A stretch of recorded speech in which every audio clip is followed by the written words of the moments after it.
Have you ever witnessed a mother publicly humiliate her own daughter at a family wedding in front of 200 guests? Imagine this. You're at your sister's wedding. 200 guests, judges, lawyers, Boston's elite, all watching. And your daughter just handed you a stack of documents on stage, demanding you sign over your $2 million penthouse as a wedding gift to your granddaughter. You say no, and her palm connects with your face so hard your earring flies across the marble floor. That was my reality. March 15th, 2024. They expected me to cry, to apologize, to surrender like I always had. Instead, I picked up my earring, walked out, and made one phone call. 1 hour later, a woman walked into that reception.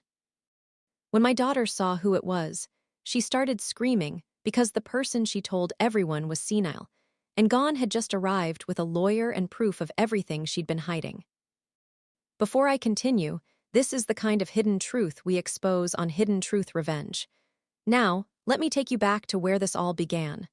The call came on a Tuesday evening in March 2021.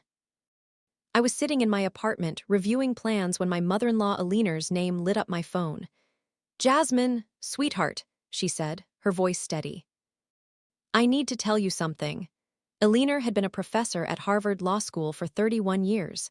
She didn't waste words. She told me she was updating her will and leaving me the penthouse at 150 Seaport Boulevard, valued at over $2 million. "Why me?" I asked. "Because you're the only one who visits," she said. "Every Sunday for years, while your daughter sends cards and your granddaughter sends nothing. You bring me flowers. You sit with me." The news leaked to my family within weeks. By April 2021, my daughter Victoria had organized a family meeting. I walked into the living room and saw them seated like a tribunal. My daughter, my son-in-law, my granddaughter Madison. "Jasmine," Victoria's voice was honey over broken glass. "We need to talk about Aliner's condition." "She's clearly not thinking straight," Victoria said, "leaving a $2 million property to one person." "That's not rational." Madison let out a theatrical sob. "This is so unfair. I've always loved Grandma." "The fair thing," my son-in-law said, "would be for you to decline or split the proceeds." "I'm not declining anything," I said quietly. "Aliner made this decision because she wanted to. If you have a problem, talk to her." The temperature in the room dropped. Victoria's smile vanished. "Then I hope you're prepared for the consequences of being so selfish." The consequences came swiftly. I was quietly removed from the family group chat. I learned about Madison's engagement through Instagram. When I asked Victoria about it, she said, "We assumed you wouldn't want to come. You've been so busy with your little decorating business."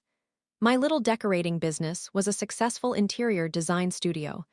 But to Victoria, anything that wasn't prestige was just a hobby. Victoria began telling everyone that I had manipulated Aliner. She painted me as greedy and ungrateful, and I stayed quiet, thinking the storm would pass.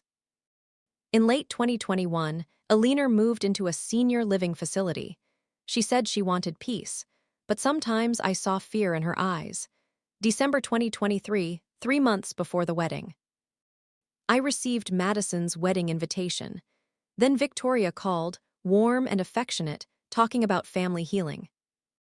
Then came the real reason.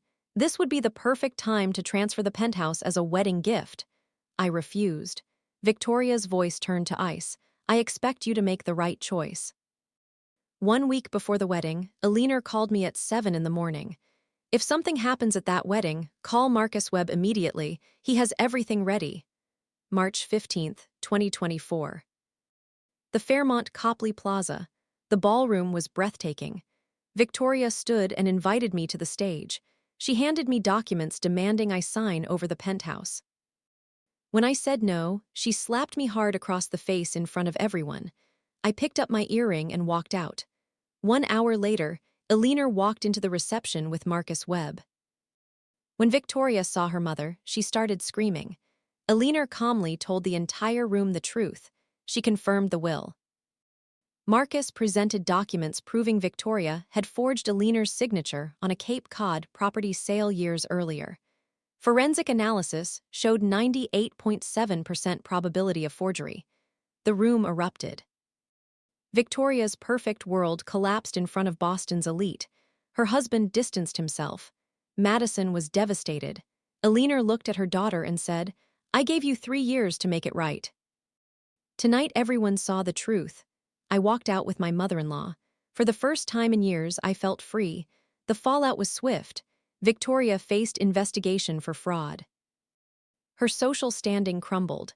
My business grew as people saw my integrity. I set firm boundaries. I started therapy. I began building a life on my own terms. Eleanor and I spend Sundays together now. We talk, we laugh, we heal. Some lies can't be permitted to stand. Protecting your peace is not selfish, it's necessary. If your family ever demanded you sacrifice yourself for their image, tell me in the comments. You are allowed to say no. You are allowed to choose yourself. Thank you for watching Hidden Truth Revenge. All characters, conflicts, and events are fictional and created only for entertainment and educational purposes.